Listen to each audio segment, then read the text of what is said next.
5 मिनिटं आहेत तुमच्याकडे? मला थोडं बोलायचंय तुमच्याशी.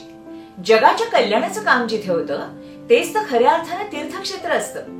सत्कार्याच्या गंगेत तिथे आपल्याला नाहता येतं आणि मग आपल्या आयुष्यात समाधानाचं सूर्यबिंब उगवतं. जगी धन्य वाराणसी पुण्यराशी, तये माझी जाता गती पूर्वजासी. मुखे राम नामावळी नित्य काळी, जीवाहित सांगे सदा चंद्रमौळी. तुला वाराणसी या गावाबद्दल काही माहितीये? फारसं नाही. ते एक तीर्थक्षेत्र आहे असं मानलं जातं. काशी असं पण म्हणतात त्याला, आणि ते उत्तर प्रदेशात आहे. काशी, असी आणि वरुणा अशा 3 नद्यांच्या संगमावर ते वसलेलं आहे, म्हणून त्याचं नाव वाराणसी.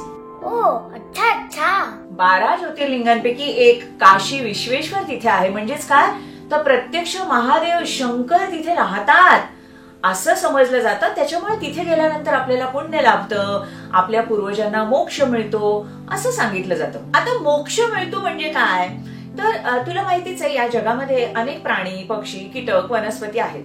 तर असे 84,000 वेगळे वेगळे जन्म घेऊन झाल्यानंतर माणसाचा जन्म मिळतो असं सांगितलं जातं. अरे बापरे, खरं की काय? अरे असं सांगितलं जातं, म्हणजे ते तसं असतो की नसतं ह्याच्याबद्दल काही कोणाला खात्री नाहीये.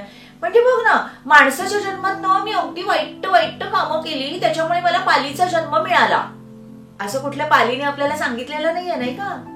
पण कसं आहे, 84,000 जन्मांच्या नंतर तुला माणसाचा जन्म मिळालाय, तेव्हा या जन्मात चांगलं वाग रे बाबा, चांगलं काहीतरी काम कर असं सांगण्याचा, समजवण्याचा हा एक प्रकार असावा असं मला वाटतं. मोक्ष ही संकल्पना सुद्धा चांगलं वागा हे सांगण्यासाठीचा एक उपाय म्हणून जन्माला आली असावी. आणि म्हणूनच रामदास स्वामींच्या या श्लोकाचा आजच्या काळाशी सुसंगत अर्थ काय आहे ते आपण बघायला हवं असं मला वाटतं, हो की नाही? नक्कीच. तीर्थक्षेत्र म्हणजे काय, तर अशी जागा जिथे काहीतरी चांगलं काम घडतं, जिथे गेल्यानंतर आपल्याला बरं वाटतं, आपल्याला काहीतरी शिकता येतं, आपल्या विचारांमध्ये, वागण्यामध्ये काही वाईट असेल तर त्याच्यात सुधारणा होते.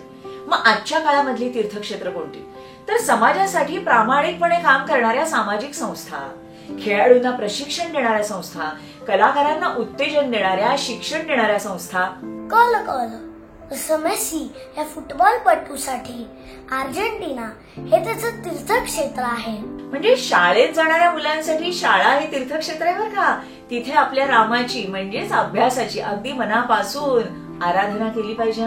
संस्कृती आणि संस्कार यांचा गाभा असलेली आजच्या काळातली पुण्यामधली पर्सिस्टंट सिस्टीम, जिने तब्बल 22,000 लोकांना रोजगार दिलाय, ती त्यांच्यासाठी तीर्थक्षेत्रच आहे. स्वधर्माबरोबरच राष्ट्रधर्माचा ध्यास असणाऱ्या या आंतरराष्ट्रीय कंपनीचे सर्वेसर्वा आहेत डॉक्टर आनंद देशपांडे. भोपाळमधल्या भेल टाउनशिप मध्ये त्यांचं बालपण गेलं.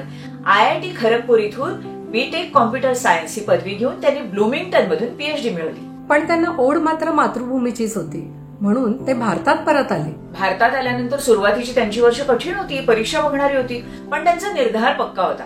त्यांची त्यांच्या रामावरती अढळ श्रद्धा होती.